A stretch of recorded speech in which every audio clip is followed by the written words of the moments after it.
이 시간 말씀은 베드로 후서 1장 1절서부터 4절 말씀입니다.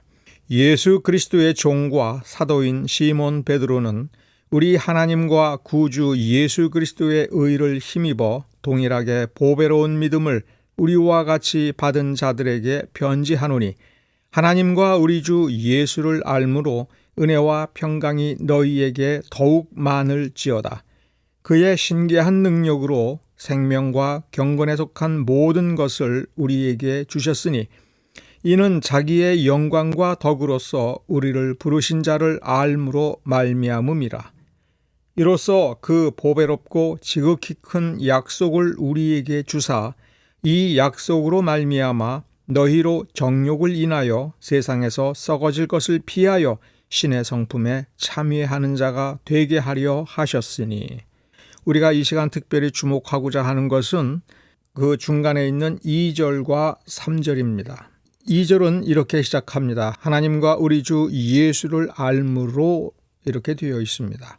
영어 성경을 읽어보면 통하여라는 전치사로 되어 있습니다. 하나님과 주 예수 그리스도를 아는 그 지식을 통하여, 그 지식으로 말미암아. 그러니까 이 지식은 마치 수도관, 파이프와 같다라고 생각을 하시면 되는 겁니다. 그 지식이라는 관으로 어떤 것이 전달되어 우리가 누린다 하는 것입니다. 그런데 이 말씀에 편지 앞머리에서 쓴 안부의 인사라 할지라도 우리는 소홀히 해서는 안 됩니다. 거기에 굉장히 중요한 본질이 담겨져 있는 것입니다. 물론 처음에는 그냥 읽고 넘어갈 수 있습니다. 인사련이 마땅히 우리가 상식적으로 알고 있는 그런 어구를 통해서 듣기 좋게, 들으면 기분 좋게 아름다운 말로, 좋은 말로 안부 인사를 전하고 그 뒤에 본론을 얘기한다, 이렇게 이해해도 좋습니다. 그러나 어느덧 이거 뭔가 있네? 라고 느낀다면 잘 읽는 것입니다. 원래 그런 순서로 되어 있습니다. 베드로나 바울이 반복하는 특별한 어순을 여기서 잘 살펴보아야 됩니다. 하나님과 주 예수, 하나님과 주 예수라고 하는 이 표현을 주목을 해야 됩니다. 왜 주목을 해야 되느냐 하면, 마르틴 루터가 우리에게 참 좋은 영향력을 준 것은 맞습니다. 많은 오류를 극복하기 위해서는 예수 그리스도에게 주목을 해야 된다. 이 점을 포착한 것은 대단히 잘한 것입니다.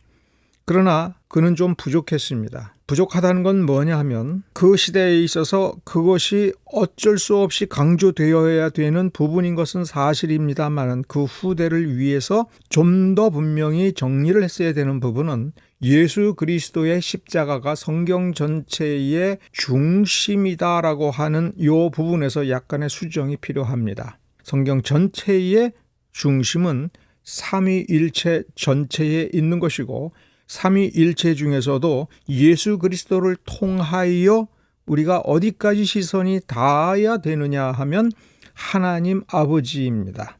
예수 그리스도와 별개로서 하나님을 지칭하는 이런 단어가 이렇게 나오면, 주 예수 그리스도는 삼위일체 중에 아들의 위격을 가지고 있습니다. 그러면 아들의 위격이라고 하는 것은 먼저 아버지 위격을 가진 분을 우리가 생각을 해야 된다는 겁니다. 예수 그리스도께서도 동등한 하나님이시지만 동시적으로 그 뜻을 품었고, 동시적으로 그 뜻에 합의를 하고 우리의 구속을 이루시기로 작정을 하였습니다마는, 마치 순종하는 아들처럼, 아버지의 뜻에 순종하는 아들처럼 자기를 낮추어서 그 아버지의 뜻을 이루겠다라고 우리에게 다가오셨고, 예수님의 제자들에게도 내가 이렇게 이 사역을 감당하고 이제 너희들을 떠나는 것은 아버지의 뜻이고 아버지의 뜻을 이루어서 영화롭게 하는 것이다 라고 하는 것을 분명히 하였으므로, 우리는 예수 그리스도의 십자가를 바라보는 것은 마땅합니다만은, 그보다도 더 근본적인 것은 아버지께서 그렇게 뜻을 세웠다라고 하는 것입니다. 아버지와 주 예수 그리스도, 아버지를 먼저 생각하고 주 예수 그리스도를 생각하는 이 개념적 그리고 논리적 순서가 기독교인의 의식 구조를 빚어서 새롭게 조성해야 될 원리인 것입니다. 즉, 우리가 성경은 다른 책과 다르게 읽어서 좋은 것을 우리가 알게 되는 것으로 끝나는 것이 아닙니다. 우리가 성경을 읽어서 우리가 이런 식으로 생각하면 안 되겠구나라고 우리가 의도적으로 깨닫는 것을 조립해내가지고 자기를 갈고 닦고서 자기가 어떤 스타일의 인간이 되고 어떤 스타일의 사고방식을 갖는 것은 성경의 목적이 아니고 성경은 그런 식으로 작동하지가 않습니다. 참으로 성경을 어떻게 읽느냐에 따라서 성경을 제대로 읽으면 읽을수록 성경을 알아가면 알아갈수록 하나님의 손길이 우리를 다듬어주고 하나님의 손에 의하여 우리가 완성이 되어가는 겁니다. 우리의 인식 구조는 우리가 성경에 접근할 때에 그 성경이 요구하는 방식으로 다가갈수록 더욱 온전해지는 것입니다. 그럴 때 더욱 지혜로워지는 것입니다. 내가 고집을 부려서 나의 주관대로 성경에 들어갈 때 성경은 막지 않습니다. 자기 주관을 세우고 자기 중심적이 되고 자기의 원리에 의하여 자기를 어떻게 만들고자 하는 것이 인간의 죄된 본성에서 나오는 것임을 우리가 알아야 됩니다. 성경이 우리에게 말해주고자 하는 대로 또 성경이 요구하는 자세대로 나를 맡기는 것으로부터 시작이 되는 겁니다. 우리의 사고방식이 먼저 하나님께서 우리를 창조하실 때 그리고 우리를 구속하셨을 때에 우리의 사고방식까지도 우리가 다듬어져야 되고 주의 뜻대로 주의 방식대로 완성이 되어야 되는 겁니다. 그것이 먼저인 것입니다. 예수 그리스도를 의지적 결단을 통해서 믿기로 고백하는 이 고백, 이 의지, 이 결단 이전에 더 근본적인 것은 의식과 무의식이 작동하는 우리의 사고방식이며 우리의 생각의 틀인 것입니다. 이 틀이 바뀔 때에 온전한 인생관이 만들어지는 것이고 위기의 순간에도 하나님 중심적인 그런 생각과 사고방식과 결단이 자기 몸에서부터 마치 본능처럼 나오는 것입니다. 우리의 본능은 이미 죄로 물들었고 어쩔 수 없는 죄의 뿌리가 깊게 놓여져 있습니다. 그 뿌리를 캐내야 되는 우리의 노력이 필요한 것입니다. 그 노력의 근본은 성경이 우리에게 하나님의 뜻을 보여주고 하나님의 방법을 보여줄 때에 그걸 그대로 받아들일 줄을 알고 그것을 알아가는 것이 매우 중요합니다. 그러므로 우리는 성경을 통해서 초신자 때에 예수를 알았다면 우리는 성경을 끊임없이 다시 읽으면서 이 예수를 우리에게 주신 아버지가 비록 침묵할 때라도 우리는 그 아버지의 마음을 알아가고 아버지의 생각을 알며 아버지께서 품으신 자비와 은혜를 알면서 예수 그리스도를 다시 알아가는 그런 점이 필요합니다. 신앙의 전체 틀 그리고 그 이후에 세우는 신학은 하나님 중심이 되어야 되는 겁니다. 십자가 중심이 아니라 하나님 중심이고 하나님의 뜻 가운데에서 십자가가 나왔고 그 뜻 가운데에 계속 이어서 우리 주 예수 그리스도께서 머리가 되시고 또 몸된 교회를 이룰 때에 그 예수의 뜻이 무엇이냐라고 할 때 아버지를 영화롭게 하는 것임을 그리고 아버지를 영화롭게 하기 위하여 여전히 품고 계신 예수 그리스도의 그 목적을 이루어가는 몸된 교회로서의 사명을 생각한다면 우리는 먼저 하나님 아버지를 알아야 되고 하나님 아버지를 아는 냄새를 나타내야 되고 예수 그리스도의 공로를 의지하여 하나님 아버지를 알아가고 아버지의 뜻을 이루는 것임을 기억을 해야 됩니다. 믿음이라고 하는 수단을 통해서 알물 붙들고 하나님을 알게 되고 예수를 알게 될 때에는 이제 이 믿음과 알문 한 덩어리가 되고 하나님과 우리 주 예수를 알므로 말미암아 받게 되는 것이 무엇이냐면 은혜와 평강입니다.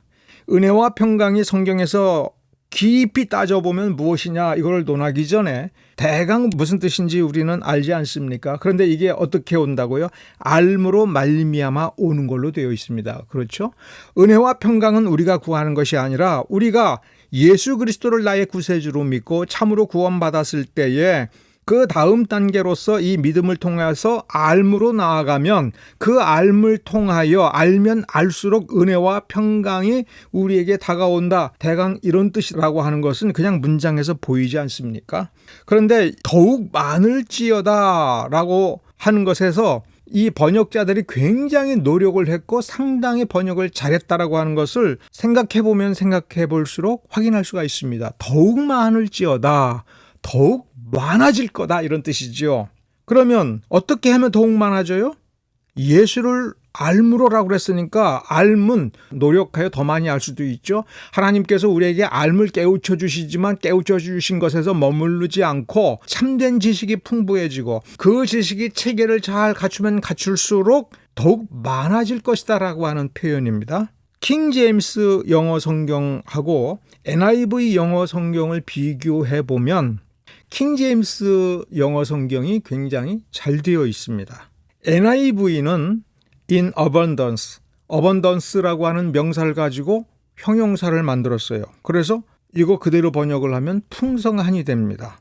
미국인들이 이해하기 좋은 말끔한 표현으로 하다가 보니 영어적 감각으로 영어다운 표현으로서는 더 좋은 표현이지만 원문에서 조금 벗어났습니다.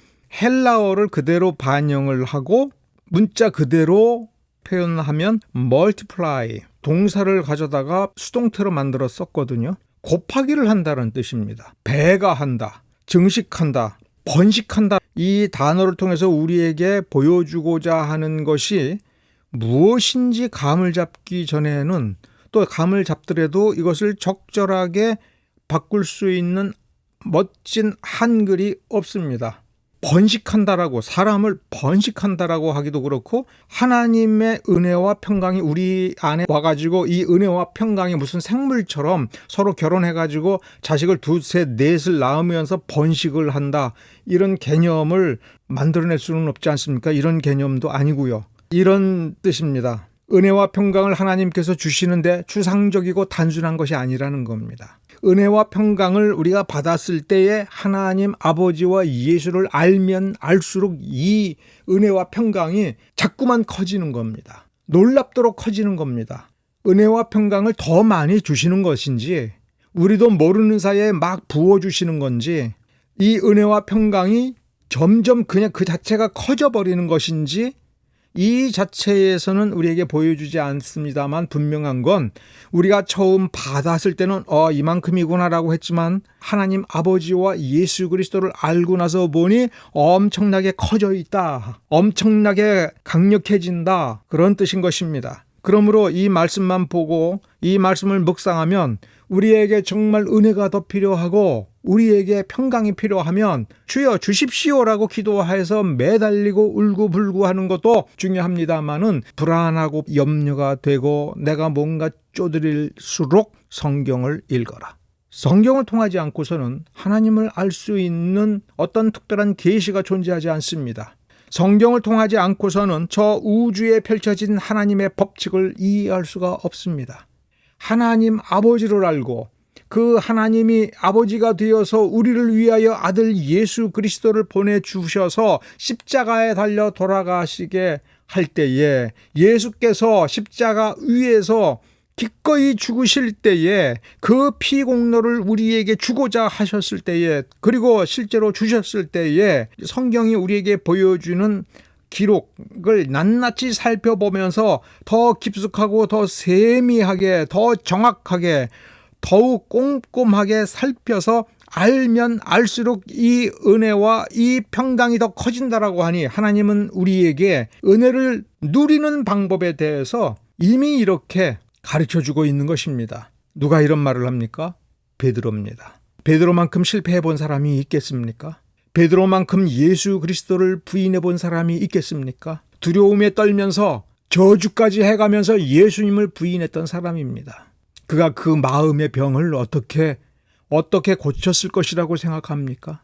예수께서 자기를 바라볼 때에 마음의 찔림을 얻고 마음의 상처를 가졌고, 이제 어디에 가서도 당신은 예수님을 부인했어, 그리고도 사도야라는 그런 자책이, 남들은 그렇게 생각할 거야 라는 자책을 얼마나 많이 받았겠습니까?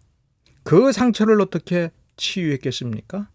골방에 들어가서 울고불고 기도하며 주여 고쳐주시옵소서, 주여 은혜 베풀어 주시옵소서, 우리는 물론 그렇게 기도할 수밖에 없는 존재입니다. 기도하면 제일 먼저 하나님 앞에 꿇어 엎드려서 주여 나는 여전히 부족합니다. 은혜 베풀어 주시옵소서라고 기도할 수밖에 없습니다. 그러나 그것은 당연히 우리가 하나님 앞에 나를 드러내는 기도입니다. 그런데 정말 우리가 은혜가 부족하고 주님이 주시는 평강, 평화가 부족하여 내 마음이 불안하다면 이 치유책은 하나님을 알고 예수 그리스도를 알고 따라서 하나님과 예수 그리스도를 우리에게 가르쳐주고 보여주고 공부할 수 있도록 해주는 유일한 자원은 이 성경이니 성경을 읽어야 되는 것이고 기도하는 마음으로 간절한 마음으로 성경을 읽어야 되는 것입니다. 이것이 우리가 할 수 있는 일입니다. 은혜와 평강은 하나님의 것입니다. 하나님께서 죄악 때문에 떨고 있고 두려워하고 있는 인간에게 은혜와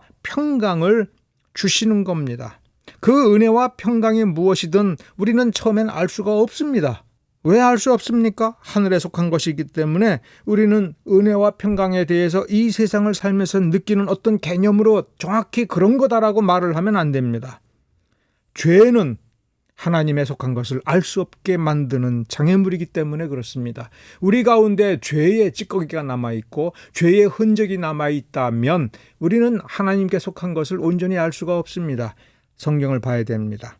성경을 통해서 은혜가 무엇인지 하나님이 주시는 평강이 어떤 것인지 진짜 참된 은혜, 참된 평강을 우리는 알아가야 되는 것입니다. 그래서 우리가 처음 은혜 받았을 때 우리의 인격에서 지금 받은 것보다도 언제나 더 풍성하게 언제나 더 배가가 될 수 있도록 하여야 우리는 은혜와 평강을 참으로 알 수 있습니다. 은혜와 평강이 하나님께로부터 오는 것이라면 하나님의 능력이 뒷받침되어 있는 것임을 우리가 알아야 됩니다. 따라서 하나님의 은혜도 무한한 겁니다. 하나님의 평강도 무한한 것입니다. 우리가 받아들인 그것이 내 인격의 그릇, 내 인식의 틀 안에서 조그맣다, 요만하다라고 할 때에 그것은 극히 일부 껍데기만 아는 것임을 우리가 기억을 해야 됩니다. 하나님의 은혜는 무한합니다. 하나님의 평강은 무한합니다. 하나님의 은혜는 전능합니다. 하나님의 평강은 전능합니다. 우리가 그 능력과 그 사이즈를 충분히 알기 위해서는, 충분히 경험하기 위해서는 더 많이 알아야 되고 본질적으로 알아야 된다고 성경은 우리에게 말해주고 있습니다. 어떻게 배가가 된다고요? 알면 곱하기가 시작이 된다. 모르면 불안과 떨림의 지배를 받아서 하나님이 주신 은혜와 평강, 하나님이 주신 구원의 은혜, 하나님이 주신 구원의 평강, 우리는 이것만 경험하고 죽을 수도 있음을 기억해야 됩니다. 이 땅을 풍성하게 살고 이 땅을 능력 있게 살고자 한다면 하나님을 그리고 우리 주 예수 그리스도를 알아야 됩니다. 여기서 멀티플라이라고 하는 이 단어에 대해서 좀 더 성경 전반적으로 살펴볼 필요가 있습니다. 히브리서 6장 14절에 이 단어가 또 쓰여져 있습니다. 여기서는 번성하다라고 하는 말로 번역을 해놨습니다. 내가 반드시 너에게 복주고 복주며 너를 번성하게 하고 번성하게 하리라. 번성하게 하고 또 번성하게 하리라. 이게 곱하기라는 개념을 이렇게 표현을 한 겁니다.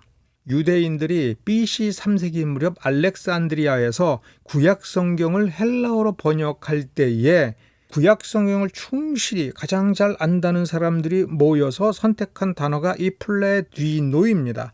구약을 번역을 했으니 이 구약에 있는 히브리 단어의 어떤 단어를 플레디노라고 하는 헬라어로 옮겼는가를 찾아볼 수가 있습니다. 창세기 1장 22절에 생육하고 번성한다라고 하는 개념이 나옵니다. 그 히브리 단어를 플레디노로 나왔으니 실제로 플레디노 더욱 많을지어다 번성하고 번성하게 하리라 라고 할 때에 이 개념은 창세기 1장 22절을 참고하여 생각을 해야 됩니다. 생육하고 번성하여 자식과 손자의 그 후손에 이르기까지 하나님은 복을 넘치도록 주시겠다 하는 겁니다. 너로 말미암아 내 가족과 내 자식과 내 후손들이 넘치도록 복을 받게 하겠다. 그러니 너는 내가 이 책에 써준 대로 읽고 그대로 행하라. 내 자식에게도 이렇게 살도록 가르쳐라. 이렇게 이야기하고 있습니다. 우리는 이러한 부분에 대해서 오해하면 안 됩니다. 예수 그리스도를 믿게 하라, 이 뜻으로 축소해서는 안 됩니다. 예수 그리스도가 구세주임을 믿고 고백하게 하라라고 하는 것은 기본이지만 우리는 우리의 자식들, 우리의 손자들의 혹은 다른 사람들의 마음을 우리가 조정을 하고 믿도록 만드는 일은 할 수 없습니다. 충분히 믿을 수 있게끔 내 삶으로 예수가 하나님이심을 보여주는 것은 우리의 마땅한 도리지만 그렇다고 해서 억지로 믿게 만들 수는 없습니다. 성경이 우리에게 요구하는 건 믿는 자의 본을 보이고 도리를 다하여 그 삶이 얼마나 아름다운 것인지를 보여주면 그 다음에는 내가 알아서 하겠다라고 하는 것입니다. 믿게 하는 것은 하나님의 은혜인데 하나님께서 역사하시겠다라고 하는 것입니다. 그런데 내가 할 수 있는 것이 이 말씀대로 살아가는 본이라면 그렇게 본을 보여라. 사람의 도리를 다하여라. 인자와 자비를 베풀라. 내가 네게 명령한 것 아니냐? 그건 해라. 그러면 내가 넘치도록 은혜와 평강을 주겠다. 내가 결코 불안에 떨지 않게 하겠다. 그것이 하나님께서 우리에게 약속한 것입니다. 3절에 보면 신기한 능력이라는 말이 나옵니다. 그러니까 은혜와 평강을 넘치도록 받은 뒤에 신기한 능력이 작동하는 것이 아니라 2절과 3절이 한 덩어리인데 한꺼번에 쓸 수가 없으니 나누어서 차례대로 쓰고 있습니다. 예수 그리스도가 이 땅에 오시는 것 자체만으로도 신기한 능력, 하나님의 능력인 것입니다. 예수 그리스도로 오신 것만으로도 우리 주 예수 그리스도의 신기한 능력입니다. 예수 그리스도께서 십자가에 달려 죽으신 것만으로도 신기한 능력입니다. 그 신기한 능력으로 말미암아 우리가 구원을 받았고 우리가 하나님께서 정하신 그 진리의 길을 갈 수 있게 되는데 우리의 날마다의 삶 속에서 우리가 예수 그리스도를 알고 하나님 아버지를 아는 것 또한 신기한 능력으로 말미암은 것인데 그 하나님을 알고 예수 그리스도를 알 때에 우리에게 은혜와 평강이 배가가 될 수 있도록 증폭이 될 수 있도록 폭발적으로 늘어날 수 있도록 역사하는 것도 신기한 능력인 것입니다. 우리는 하나님의 그 신기한 능력이 무엇인지 낱낱이 알고 이해하려고 할 필요가 사실 처음엔 없습니다. 우리는 누리면 되는 겁니다. 하나님께서 이렇게 약속하셨습니다. 자신의 신기한 능력으로 내가 너희에게 은혜와 평강을 넘치게 할 테니 내가 할 수 있는 일은 하나님을 알고 주 예수 그리스도를 이 성경을 통해서 아는 것이다라고 우리에게 가르쳐주고 있다면 우리는 성경을 읽고 하나님을 알고 우리 주 예수 그리스도를 아는 그 일에 우리는 집중을 해야 되고 그 지식을 지켜야 되는 것이고 그 알미 우리에게 요구하는 것을 담대하게 행하면 된다 하는 것입니다. 이 알매는 행함까지도 요구하고 있습니다. 말씀대로 살아라. 그러면 말씀대로 살 때에 말씀대로 살지 못하게 하는 방해물을 만나고 그 방해물이 너무나도 크고 엄청나서 우리가 그 앞에서 좌절하고 주저앉아 있다면 우리는 아무것도 행할 수 없습니다. 생각만 하고 있다면 아무것도 행할 수 없습니다. 기도만 하고 있으면 아무것도 이루어낼 수가 없는 것입니다. 우리가 마음의 감동을 받는 것이 끝이 아닙니다. 일어서야 됩니다. 아는 대로 행해야 됩니다. 하나님 말씀이 우리에게 가르치는 대로 우리는 행해 봐야 됩니다. 부딪혀서 깨지더라도 행해 봐야 됩니다. 행해 보면 그리고 부딪혀서 깨지더라도 무언가를 하다가 실패해 보면 그때 하나님을 더욱 알 수가 있고 하나님의 능력을 더욱 크게 경험할 수가 있는 것입니다. 우리가 두려워서 실패가 두려워서 실패했기 때문에 물러나서 나는 못해라고 할 때에는 이 배가의 능력, 그 축복을 우리는 조금도 경험하지 못하는 것입니다. 생명과 경건도 마찬가지입니다. 3절은 우리가 처음에는 알 수가 없는 것입니다. 왜냐하면 하나님의 능력입니다. 하나님께서부터 우리에게 주시는 하늘에 속한 생명이며 하늘에 속한 경건은 이게 도대체 무엇인지 우리가 알고 나서야 누리고 알고 나서야 할 수 있는 게 아닙니다. 알지도 못하는 사이에 다가와서 하나님의 능력으로 말미암아 우리가 예수를 주로 고백을 하고 예수의 십자가에서 흘리신 피를 믿어지게 만들었습니다. 살아나게 하였습니다. 그러므로 우리는 몸부림치면서 살아보면 이 삶이 어떤 것인지를 그 나중에 알게 되는 겁니다. 경건이 무엇인지 연구하고 경건은 이런 거야다라고 하는 논문이 필요 없습니다. 성경을 읽어보고 성경에서 요구하는 대로 내가 깨우치는 대로 행하다 보면 살게 되는 겁니다. 성경은 진리입니다. 우리에게 길을 보여줍니다. 그 길을 걸어가면서 먹고 마시고 우리가 의지해야 될 여러 가지가 이 성경 말씀에서부터 나오는 겁니다. 이 말씀 가운데로 가야 됩니다. 가운데로 가다 보면 산다는 게 이것이구나. 하나님의 생명을 누린다는 것이 이것이구나. 그거를 누릴 수가 있습니다. 언제 이 생명을 알 수가 있습니까? 여러분은 살았다, 산다는 게 이렇게 좋은 것이구나 라고 하는 것을 사람들은 언제 알게 됩니까? 우리가 하늘에 속한 생명을 받았으면 이 생명을 빼앗으려고 하는 그 죽음과 맞닥뜨려서 과감하게 싸워봐야 이 생명이 어떤 것인지 비로소 알 수 있는 것 아닙니까? 제자들은 어둠과 빛에 대해서 어떻게 배웠습니까? 예수께서 보내심으로 말미암아 둘씩 짝을 지어서 유대인들의 마을로 가서 복음을 전하고 천국이 가까이 왔음을 증거하고 귀신을 쫓아낼 때에 빛의 권세, 예수의 권세를 느껴보지 않았습니까? 말씀을 통해서 우리가 성숙해 가면 조금씩 아는 것입니다. 어떻게 우리를 부르셨는지, 자신의 영광과 덕으로 우리를 부르셨다고 여기 쓰고 있는데 이 영광과 덕이 무엇인지 믿음의 삶을 살아볼 때에 비로소 아는 것입니다. 여기에서 우리는 복잡하게 신학을 생각할 거 없습니다. 신학은 성숙된 선생님이 알고 그 선생님이 나를 손붙잡아 이끌어주면 되는 것입니다. 내가 하나님의 능력을 경험하고 하나님의 능력이 어떠한 것인지를 알고 그 알므로 말미암아 하나님의 은혜와 평강을 더 넘치도록 누리고 배가가 되고 내 자식과 후손에게까지 넘치도록 은혜가 되고자 한다면, 그러한 소망이 있다면, 그러면 이것저것 따지지 말고 네가 읽고 믿고 확신한 대로 한번 살아봐라. 도전하라. 얼마만큼 할 수 있는지 그 한계를 확인해보고 그 한계를 돌파하려고 가서 온몸으로 부딪혀 봐라. 그러면 더욱 알게 될 것이고, 그러면 네가 뿌린 그것보다도 몇 배 더 넘치도록 은혜를 받을 것이다. 성경은, 그리고 베드로는 우리에게 그렇게 말해주는 것입니다. 여기에서 이걸 이렇게 하면 무슨 주의자가 되고, 행함을 강조하면 율법주의자가 되고, 나는 율법주의자가 되지 않으려니까 난 아무것도 하지 않아, 이런 식의 엉터리 신학에 여러분 빠질 필요가 없습니다. 그런 신학은 걷어차 버리시면 됩니다. 우리는 하나님의 말씀을 들여다보고 이 말씀이 하나님의 말씀이고 이 말씀이 오늘도 살아계신 우리 주님의 말씀이고 사도를 통해서, 사도의 글을 통해서 이렇게 우리에게 가르치신다면 우리는 한번 해보는 겁니다. 믿음으로 살아보는 겁니다. 정직하게 살아보는 겁니다. 손해보면서 살아보는 겁니다. 내 이웃, 내 주변에 있는 모든 사람들을 사람으로 볼 줄 아는 그러한 시각, 그런 마음가짐이 내게 있는지를 생각해보고, 사람다운 사람이 이 믿음에서 가르치고 성경이 가르치는 그 사람이 어떤 모습인가를 확인해보고 그렇게 되려고 하나님께 구하는 것입니다. 그것이 신기한 능력입니다.